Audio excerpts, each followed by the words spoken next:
Hello friends, कैसे हैं आप सब। उम्मीद करती हूँ कि आप सब अच्छे होंगे। तो आज हम बात करेंगे पास्ट परफेक्ट टेंस के बारे में। आज की वीडियो शुरू करने से पहले आप जल्दी से मेरे चैनल को लाइक, सब्सक्राइब एंड शेयर कर दीजिए ताकि आप लोगों को मेरा रोज़ का नोटिफिकेशन सबसे पहले मिल सके और मुझे पता चल सके कि आप लोगों को मेरी वीडियोस कैसे लगती हैं। तो चलिए हम अपनी आज की वीडियो शुरू करते हैं। हम सबसे पहले पास्ट परफेक्ट टेंस की पहचान के बारे में जानेंगे। इस टेंस के वाक्य में भूतकाल में किसी कार्य का निश्चित अवधि से पहले समाप्त हो जाना पाया जाता है अथवा दो कार्य भूतकाल में समाप्त होते हैं, एक पहले तथा दूसरा बाद में। इन वाक्यों के अंत में चुका था, चुकी थी, चुके थे, या था, ये थे आदि शब्द आते हैं। जैसे कि आपके कुछ वाक्य ऐसे आते हैं कि मेरे पहुंचने से पहले वो वहाँ से जा चुका था, या मैं स्टॉप पे पहुंचने ही वाला था, बस निकल चुकी थी, या मैं पहुंच चुका था, मेरे पहुंचने से पहले ट्रेन जा चुकी थी। मोहन ने अपनी पुस्तक पढ़ी और पुस्तक पढ़ के वह स्कूल चला गया। मैंने खाना बनाने के बाद अपना सिलाई का काम किया। आपका कुछ भी इसी से कुछ भी आपका ऐसे जो भी सेंटेंस आते हैं तो उसमें आप समझ जाइएगा कि वो आपका पास्ट परफेक्ट टेंस है। इस टेंस में आप सबसे ज़्यादा कंफ्यूज हो सकते हैं क्योंकि ये बनाने में भी बहुत ज़्यादा हार्ड नहीं है, लेकिन हाँ उन जो पहले वाले हमारे सेंटेंस थे उनसे ये थोड़ा हार्ड है। तो इस टेंस की अगर आपको पहचान करनी है, जो कि सबसे ज़्यादा मुझे लगता है कि सही है मेरे हिसाब से, वो है आपका कि आप देखें कि टेंस के लास्ट में क्या है।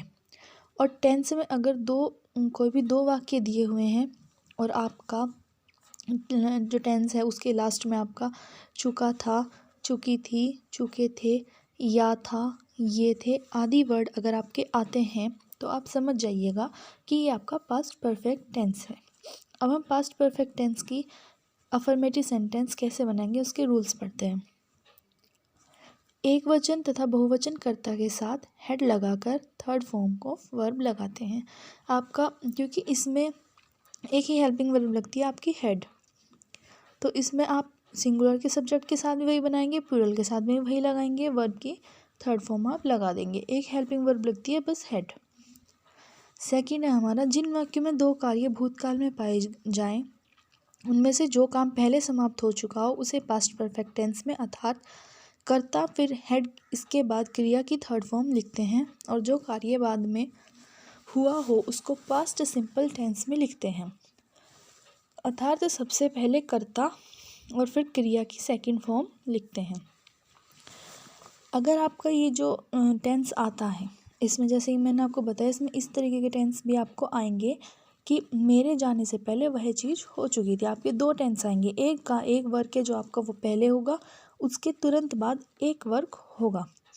तो इसमें आप क्या करेंगे, जो भी आपका वर्क पहले समाप्त हो चुका हो, जो आपके दो वर्क आएंगे और उनमें आपका जो भी वर्क पहले समाप्त हो चुका हो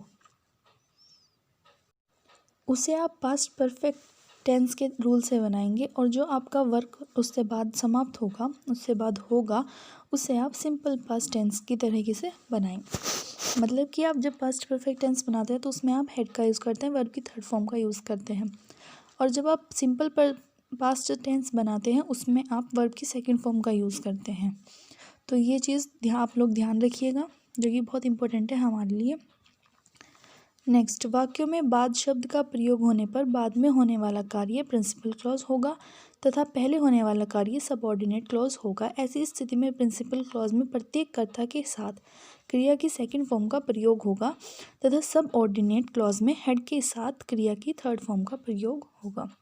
मैंने सभी रूल्स के सामने आपके एग्जाम्पल्स दिए हुए हैं, आपके एग्जाम्पल सभी के नंबर दिए हुए हैं। आप जब भी एग्ज़ाम्पल देखेंगे तो प्लीज़ आप एक बार रूल्स के साथ साथ में आप एग्ज़ाम्पल्स को देख लीजिएगा। ये नंबर आपको बहुत फ़ायदा करेंगे, कौन सा एग्ज़ाम्पल आपका किस रूल पे बेस है।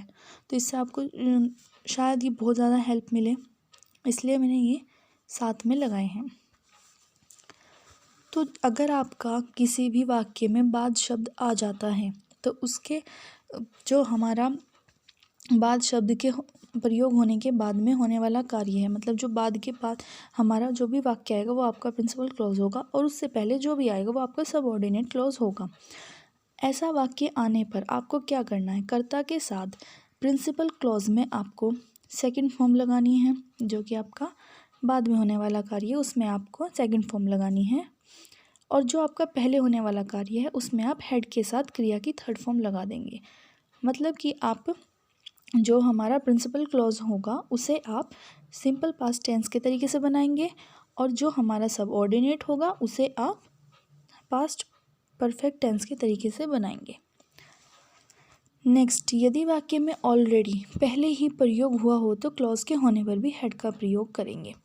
अगर आपके कोई भी वाक्य ऐसा आता है जिसमें आपका ऑलरेडी वर्ड सबसे पहले मतलब पहले से ही हो, तो उसमें अगर आपका कोई भी क्लॉज आ जाता है तो भी आप उसके साथ में हेड का यूज़ करेंगे। अब हम कुछ एग्जांपल्स देख लेते हैं। वर्षा के होने से पहले हम घर पर पहुंच चुके थे। देखिए, वर्षा पहले हुई है, उसके होने के बाद होने से पहले वर्षा पहले होने से वर्षा के होने से पहले वर्षा बाद में हुई है, उससे पहले वो घर पे पहुंच चुके थे। We had reached home before it rained. मेरे स्टेशन पहुंचने से पहले गाड़ी छूट चुकी थी। उसके स्टेशन पहुंचने से पहले गाड़ी जा चुकी थी। तो आप यहाँ पे देखिए, the train has started before I rich the train. एक टेंस है आपका जो पास्ट परफेक्ट टेंस के रूल पे बेस है, और सेकंड है आपका जो सिंपल पास्ट के रूल पे बेस है। तो ये चीज़ आप ध्यान रखिएगा। सोने से पहले वह अपनी किताब पढ़ चुकी थी। She had read her book before the slipped. अपना पाठ याद करने के बाद राम स्कूल चला गया। Ram went to school after he had learn his lesson. मैं यह समाचार पहले ही सुन चुका था। I had already hear this news. Next हम देखते हैं कि हम पास्ट परफेक्ट टेंस का निगेटिव सेंटेंस कैसे बनाएंगे। निगेटिव सेंटेंस बहुत ज़्यादा आसान होते हैं क्योंकि इसमें हमें सिर्फ नॉट का यूज़ करना पड़ता है। तो हम इसके कुछ एग्जांपल्स देखते हैं। मैंने यह घर पहले नहीं देखा था। I had not seen this house before. Doctor के आने से पहले मरीज मरा नहीं था। The patient had not died before the doctor come. Police के आने से पहले चोर नहीं भाग चुका था। The thief had not run away before the police come. Teacher परीक्षा आरंभ होने से पहले कोर्स समाप्त नहीं कर चुके थे। The teacher had not finished the course before the examination begin. अब हम बात करते हैं इंट्रोगेटिव सेंटेंस की। इंट्रोगेटिव सेंटेंस बनाने के जो सबसे ज़्यादा रूल इसी सेंटेंस को बनाने के होते हैं, और मुझे लगता है बच्चों को ये वाला जो टेंस है समझने में दिक्कत भी सबसे ज़्यादा इसी टेंस में आती है। तो इसके बहुत सिंपल से रूल हैं, अगर आप उनको याद कर लेंगे, समझ लेंगे एक बार, तो आप लाइफ टाइम नहीं उनको भूलेंगे। फर्स्ट है आपका प्रश्नवाचक वाक्यों में यदि क्या वाक्य में सबसे पहले आए तो हेड को सब्जेक्ट से पहले लिखते हैं और थर्ड फॉर्म ऑफ वर्ब का प्रयोग करते हैं। सभी इंट्रोगेटिव सेंटेंस का एक ही रूल होता है, अगर आपको क्या बाहर निकल जाता है, आपका क्या अगर आपका स्टार्टिंग में ही आ जाता है, ऐसे अगर आपके टेंस मतलब कोई भी आपको मिल जाते हैं ऐसे वाक्य जिनमें कि ये पूछा हो क्या तुम वहाँ जा चुके थे, क्या तुम, जिनमें भी आपका क्या बाहर निकल के आ जाए, वहाँ पे आप हेल्पिंग वर्ब को बाहर लेके आएंगे सब्जेक्ट से पहले। और क्योंकि हम पास्ट परफेक्ट टेंस बना रहे हैं तो इसमें हेल्पिंग वर्ब होती है आपकी हेड, तो आप सब्जेक्ट से पहले हेड का यूज़ करेंगे। उसके बाद आप वर्ब की आपका सब्जेक्ट, और उस सब्जेक्ट के बाद आप वर्ब की थर्ड फॉर्म का यूज़ करेंगे। सेकंड, अगर वाक्य के बीच प्रश्नवाचक शब्द हो तो सबसे पहले उसकी अंग्रेजी, फिर हेड, फिर सब्जेक्ट और फिर थर्ड फॉर्म ऑफ वर्ब आती है। अगर वाक्य के बीच में ही आपके क्वेश्चन वर्ड आ जाते हैं कोई भी, तो आप उनकी इंग्लिश का यूज़ सबसे पहले करेंगे, उसके बाद आप हेड, उसके बाद आप सब्जेक्ट, उसके बाद आप वर्ब की थर्ड फॉर्म का यूज़ करेंगे। कितने, कितना, कौन सा, किसको आदि प्रश्नवाचक शब्दों के साथ उनसे संबंधित नाउन भी आती है। अगर आपके किसी भी वाक्य में कितना, कितना, कितने, कितना, कौन सा ऐसे वर्ड आते हैं तो उसके साथ में उनसे जो रिलेटेड नाउन होती है वो भी उनके साथ में ही आती है। इंट्रोगेटिव निगेटिव सेंटेंस में सब्जेक्ट के बाद नोट लगा देते हैं। अभी हमने देखा कि आपका जो निगेटिव सेंटेंस होता है उसमें आप लोग सब्जेक्ट के बाद हेल्पिंग वर्ब के बाद आप नॉट का यूज़ करते हैं, उसके बाद आप वर्ब का यूज़ करते हैं। लेकिन जो आपके इंट्रोगेटिव निगेटिव सेंटेंस बनते हैं उनमें आप लोग सब्जेक्ट के बाद में नोट लगाते हैं, हेल्पिंग वर्ब के बाद नहीं, सब्जेक्ट के बाद में नोट लगाते हैं इंट्रोगेटिव निगेटिव सेंटेंस में।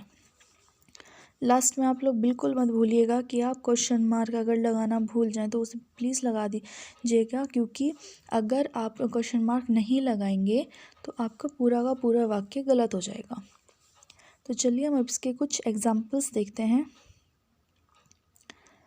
क्या मेरे स्कूल से पहले घंटा बज चुका था? हैड द बेल रंग before I reach the school? क्या सूरज निकलने से पहले वे चाय पी चुके थे?